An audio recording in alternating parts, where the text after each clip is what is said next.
Okay, it is Monday, October 12th. I'm Tom Novak. This is your Bring Me the News and Novak Weather update. Well, we got some really beneficial rains overnight last night and this morning.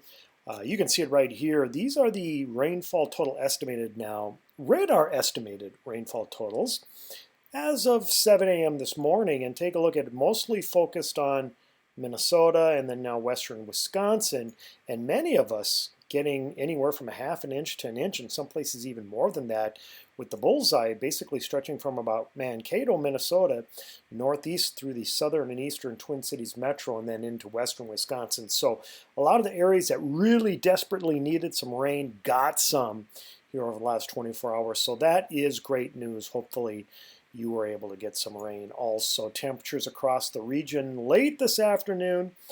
Yep, not a bad day at all. Average high temperature is right around 61 degrees, 61 degrees right now here in southern Minnesota. And we are in the low to mid 60s with a fresh, strong westerly breeze throughout much of the upper Midwest. Get used to the winds, by the way.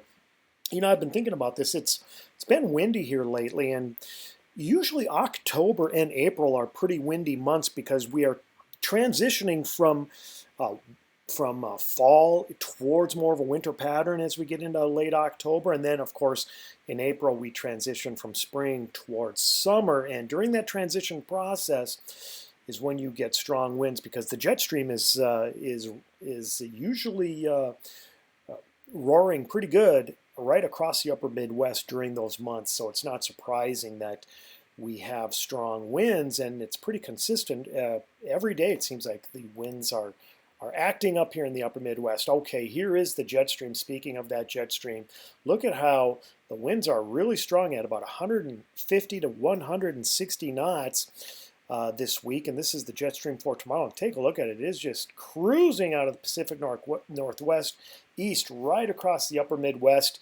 Not only does that bring strong winds down to the surface, but it also brings a rapidly changing weather pattern. And take a look at what happens as we get into later this week and weekend. Look at where our winds are coming from.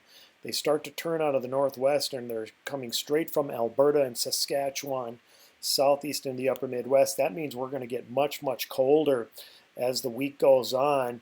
And then this jet stream pattern hangs pretty tight even as we get into next week, as we get fast west to northwest flow across the upper Midwest. And again, that's going to mean strong winds and changeable weather. And take a look at the visible satellite loop. Yes, skies cleared out beautifully this morning as clouds pushed into Wisconsin and now east into Lake Michigan. We do get this nice little clearing here of a few hours, but look at how the clouds are rapidly coming across the northern Rocky Mountains and into the Dakotas as we speak. That's where our air mass is coming from for tomorrow.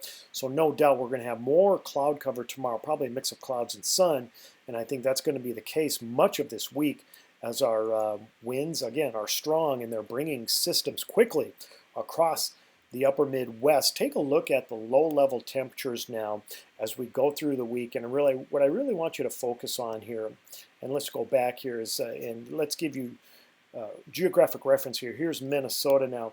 Watch what happens as we go through time. Take a look at what's happening up here in Canada, right up here. This is some bitterly cold air, winter-like air that periodically is going to be surging south into the upper Midwest. You can see as we get into late this week, we get one batch of cold air over the upper Midwest. So yeah, it's going to be cold as we get into Thursday, Friday, and Saturday of this upcoming weekend.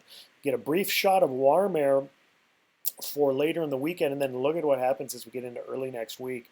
This is actually pretty interesting because, again, we have some bitter cold Arctic air over portions of northern Minnesota on north into Canada, and we have this warm air here over the desert southwest. And yeah, we got a battle zone that eventually is going to set up right here over the Dakotas and southern Minnesota as we get into next week. Now, this time of year, it is not impossible to get snow. In fact, our first snow often happens in later October and into early November. So this is a setup where we could get at least some flakes in the air as we get into next week. So that's something to look forward to for those of you that are waiting for winter, because yes, a cold pattern is definitely setting in for later this week, weekend, and much of next week. Looking at the extended forecast, first of all, I want you to pay attention to all this wind that I have here, breezy and windy conditions.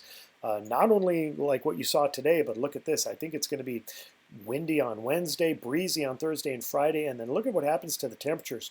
We're above average tomorrow and Wednesday, but then we go down, and we go down pretty quick as we get into Thursday and Friday with temperatures well below normal again. Average high should be in the upper 50s to near 60 degrees throughout this week and weekend. And we're going to be in the 40s for highs, the way it appears for Thursday and Friday. A little potential for a little warm up on Saturday, but then again, the bottom drops out for Sunday and Monday of this coming weekend and early next week. And yeah, we might need to start mentioning at least the potential for a few flakes in the air as we get into next week. Well, that's your forecast from Novak Weather and Bring Me the News. I hope you have a great evening. We'll talk to you tomorrow.